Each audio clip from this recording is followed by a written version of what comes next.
천지개벽 TV. 구독과 좋아요는 무료입니다. 존경하는 국민 여러분, 안녕하십니까? 천지개벽 TV 시사주간 팩트 시간입니다. 요즘에 신종 코로나가 수도권에서 기승을 부리고 있습니다. 삼성전자 수원 사업장을 폐쇄했습니다. 세계 확진자는 약 15만 확진자가 세계적으로 퍼졌습니다. 우리도 수도권에 매일 50명씩 퍼지고 있습니다. 그렇기 때문에 우리가 확진자를 0%로 만들어서 코로나를 종식시킵시다. 그래서 옛날 같은 경제가 올 수 있도록 다 같이 노력합시다. 이근봉의 시사주간 팩트.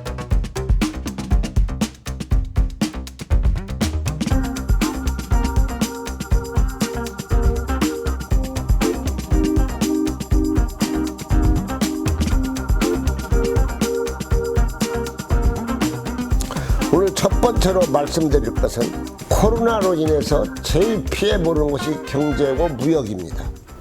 나라 빚이 4개월 만에 57조로 늘어났습니다. 이거 중앙일보 6월 10일자에 나온 겁니다. 법인세 13%, 부가세 11%가 더 들거쳤습니다.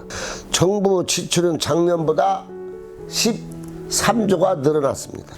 코로나로 인해서 세금이 안 거칩니다. 감소가 10년 만에 최대로 감소됐습니다. 국세청 김현준 국세청장이 중소기업 중앙회 간담회 시간에 말했습니다. 세금이 안 거친다고 해서 절대적으로 세무 감사는 없다고 말했습니다. 그렇습니다. 기업들이 불안하게 하는데 세무 감사까지 나간다면 기업은 더 떨고 있습니다. 그래서 우리가 정상적으로 가기 위해서는 코로나를 종식시키는 방법뿐이 없다고 생각합니다. 실업급여가 1조 원이 넘어섰습니다. 이건 매일경제 6월 9일자입니다. 5월 중 1조 162억 지급했습니다. 4월 연속 최대로 달리고 있습니다.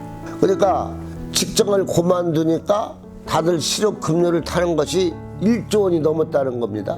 코로나가 몰고 온 것이 세계적으로 실업자입니다. 그 중에서 한국이 실업자가 127만 8천 명입니다. 21년 만에 최대로 지금 오고 있는 중입니다. 이건 중앙일보 10일자에 나온 겁니다. 우리가 위안육이 1999년보다 더 많아졌다는 것을 참고적으로 말하고 있습니다. 실업자가 실업급여가 많다 보니까 그 돈을 주려면 빚을 많이 국가에서 얻어야 됩니다. 그러다 보니 세계 3대 신용평가주 중 하나인 피치가 한국의 국가 채무 증가 속도를 주시하고 있다며 한국 정부가 재정 건전성을 지킨다는 약속을 못 지키면 신용 등급 하락 위험으로 적용할 거라고 경고했습니다. 뭐가 문제냐? 이 국가 빚이 50%가 넘어가게 되면은 그래도 외국 자본자들이 20% 이상 빼갔는데 완전히 다 빼간다는 것입니다. 그래서 국가 채무가 50%가 넘어가면은 어려움이 더 커진다는 것을 참고적으로 아셔야 할 것 같습니다. 이거 조선일보 6월 11일자 난 건데 OECD 중 코로나 재확산 때 세계 성장률을 OECD 마이너스 7.6%로 추락하고 있는 겁니다. 세계가 다. 그래서 우리나라도 현재 마이너스가 1.8%에서 2%를 보고 있는 거다. 마이너스. 왜? 계속 코로나가 진행 중이기 때문에 어렵다는 것입니다. 다음은 경제를 떠나서 코로나 얘기를 해볼까 합니다. 코로나를 확진자가 걸린 것도 고용이지만 그 확진자를 치료해주는 의료진이 있습니다. 간호사들. 그 옷이 38도입니다. 그 마스크 쓰고 방호복 다 입으면. 그래서 조선일보 11일자에 이렇게 났습니다. 방한복 안은 38도. 그래가지고 지난번에 이 간호사 의사들이 더위에 못 이겨서 쓰러져서 입원했습니다. 그러니 이 여름에 그걸 입는다는 것이 얼마나 고통스러운가 우리가 생각을 해봐야 되고, 의료진들에게 우리가 더 고마움을 느껴야 한다는 것 같습니다. 그 다음 더 재밌는 얘기를 제가 오늘 말씀드리고 싶은 겁니다. 조선일보 11일째라는 겁니다. 눈먼 돈을 뿌리는 세금, 코로나 영웅들에게는 안 줘. 코로나 격리 중 수송 담당하는 버스 기사 2,000여 명에게 넉 달 동안 아무런 보상을 받지 못하고 있다. 넉 달 동안 돈 안 준다는 게 말이 됩니까? 이러면 돈을 줘야 하는 건 기본 상식이고, 옛날에 대구에서 이태원에서 번질 때 택시 기사가 가자고도 그게 안 들어갔습니다. 근데 그런 위험을 무릅쓰고 기사한 사람들에게 넉 달 동안 월급을 한 푼도 안 줬답니다. 또 놀라운 일이 또 있습니다. 대구 지역 병원에서 사투를 벌였던 간호사 3,200명에도 지금까지 위험수당을 한 푼도 안 줬다는 것입니다. 정부는 이들을 코로나 영웅이라고 말합니다. 물론 영웅은 영웅입니다. 말로만 영웅이라고 하면서 3,200명에게 간호사 한 푼도 위험수당을 안 줬다니 말이 됩니까? 복지부에서는 뭐 하는 것입니까 지금 도대체 여태까지? 그 한 이틀 3일은 안 줄 수 있다고 하지만은, 일주일에 안 줄 수 있다고 하지만, 기사들 넉 달 월급 안 주고 3,200명 간호사들에게 수당 안 주고, 그리고 영웅, 코로나 영웅이라면 불러주면 됩니까? 그것도 좋지만 복지부에서 신경을 써야죠. 뭡니까? 하루 이틀도 아닌데. 이거 코로나가 지금 하루 이틀 걸려서 뭐 얼렁뚱하는 겁니까? 실질적으로 코로나가 이제 하루 이틀 걸리니까 이게 지금 전문가들이 장기적으로 간다고 하는 거 아닙니까? 그러면 첫째, 이 영웅들한테 그만큼 대우를 해줘야 할 거 아닙니까? 일을 쉬든 냉방수시를 잘 갖춰주고, 이런 만큼 보상도 해주고, 눈먼 돈으로 세금을 막 뿌리면서 지금 나라에 위기에 있는 제일 이르는 일선에 있는 사람들한테 급료를 넉 달씩 수당을 안 주고 기자들에게 한 푼도 안 주면 되겠습니까? 참 답답합니다. 그 다음 삼성 이재용 부회장이 3년 6개월간 세 번째 영장 심사를 받았습니다. 6일 9일 새벽 4시 50분에 기각이 되었습니다. 원종숙 부장판사가 기각시켰습니다. 이재용 삼성전자 부회장이 9일 구속 유기를 면면하면서 삼성은 일단 최악의 위기를 넘겼다. 2년 4개월 만에 총수가 다시 구속될 경우 경영에 차질이 빚어질 것이며 투자도 어렵다는 것입니다. 어느 가운데 투자를 결정할 수 있습니까? 그래서 이재용 부회장은 이제 미뤄왔던 국내 사업을 적극적으로 추진하겠다고 하며 해외 사업도 적극적으로 밀고 나가겠다는 것입니다.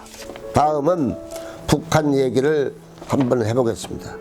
김정은 동생 김여정이가 대남 총괄 부장에 맡아가지고 첫 번째로 뭘 문제 삼았냐면은 대북 전단지를 강력하게 들고 나왔습니다. 자유북한 운동연합에서 큰 셈과 같이 북한에 이걸 보냅니다. 전단지를.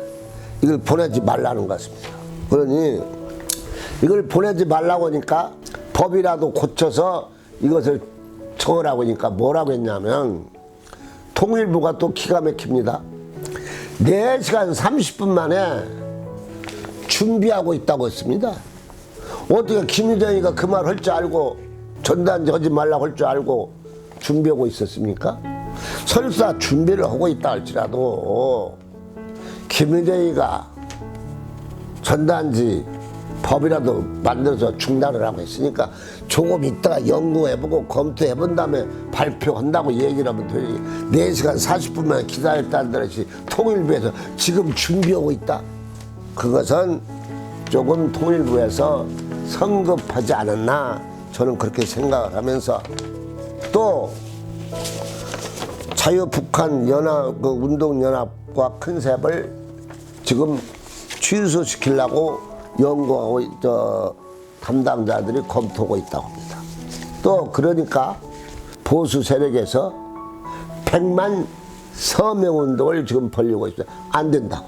지금 남북 간의 관계가 먹통입니다. 저는 안 돼요. 옛날 김대중이 전으로 돌아가 버렸습니다. 한라인도 끊겼고 모든 게 다 끊겼습니다. 북한은 남한하고 같이 앉아서 의논할 일이 없다고 말했습니다. 그리고 분명하게 남한을 적으로 보고 생각한다고 했습니다. 여기 중앙일보 6월 10일자는 걸 제가 한 구절만 읽어드리겠습니다. 김대중 정부 시절 2000년 6월 남북 정상회담 이후 북한이 공개적으로 한국을 적으로 규정한 건 이번이 처음이라고 합니다. 여기 또 좋은 구절이 있습니다. 동아일보 11자에 북 3차례 도발엔 침묵하더니 청와대가 대북 전단에는 이례적으로 입장을 밝혔습니다. 백해무익한 거라고 하랬습니까? 그 다음 갈수록 저출산이라는 건 뭐 어제 오늘 얘기가 아닙니다. 올 출생애가 27만 명, 출산율 0.8%라고 나왔어요. 중앙일보 11자입니다. 제가 생각할 때는 애들을 많이 낳아야 됩니다. 그렇게 해서 어떻게 하냐, 우선 처녀가 시집 가야 되고 총각이 장가 가야 됩니다. 그럼 총각이 장가 가려면 뭐가 있어야 돼? 직장이 있어야 됩니다. 두 번째, 집이 있어야 됩니다. 저는 그래도 이 집을 싸게 짓고 처녀 총각에는 무슨 대책을 세워줘야 됩니다. 두 번째로, 이 보육비가 한두 푼 드는 게 아닙니다. 애 키우기가 보통 일이 아닙니다. 그래서 어린이집 다닐 때부터 대학교까지 앞으로 정부에서 전부 다 책임을 져야 됩니다. 그래야 보육에 대해서 전부 다 가지 않습니다. 그 다음에 사교육을 끊고 교육만 받을 수 있도록 해야 됩니다. 그래야 무슨 대책이 나지 않을까 저는 생각합니다. 시민단체 여권에 붙어서 해먹고 산다. 전 동양대학 교수 진중건 교수가 말한 겁니다. 정 교수는 이날 국회 국민의당에서 주최한 열린 우리 시대의 정의란 무엇인가 세미나에서 요즘 참여연대, 불참연대 성명 하나 못 내는 시민단체 거의 어용이라고 말했습니다. 그래서 시민단체가 밥값을 해야겠습니다. 그 다음에 요즘은 아동 순환 시대입니다. 어떤 어머니는 가방 속에다 넣어가지고 7시간 넘게 애가 죽었죠. 그 다음에 어떤 놈은 애를 후라이팬 있는데다가 손 저으라고 해가지고 이렇게 살았습니다마는 이제 아동을 내 아들이건 남매 서로 사랑하고 이런 일이 없도록 합시다. 그래서 자녀 처벌 금지법이 나왔습니다. 지금 코로나는 세계적으로 번지고 있습니다. 그래가지고 칠레, 파키스탄, 멕시코, 이란, 방글라데시, 사우디아 이거 다 10,000명 넘습니다. 코로나가 세계를 지금 정복하고 있습니다. 그래서 세계 지금 확진자가 15만 나왔습니다. 마지막으로 트럼프가 지지율이 하락하고 있습니다. 그래서 뭐 한다고? 이번 주부터 본격적으로 유세 다니면서 지지율을 올린다고 합니다. 천지개벽TV를 마치겠습니다. 고맙습니다. 천지개벽TV에 오신 여러분 환영합니다. 지금부터 구독, 알림, 좋아요, 설정 방법을 안내해 드리겠습니다. 먼저 화면 우측 하단에 구독 버튼을 누릅니다. 그리고 구독 옆에 생성된 종 모양을 클릭하고 다시 전체를 누릅니다.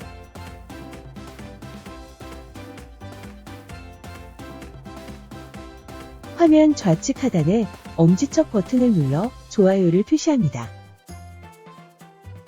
이제는 여러분도 천지개벽TV의 구독자가 되어 가장 먼저 영상을 시청하실 수 있습니다. 댓글을 통해 여러분의 의견을 듣고 있습니다. 많은 관심과 성원 부탁드립니다.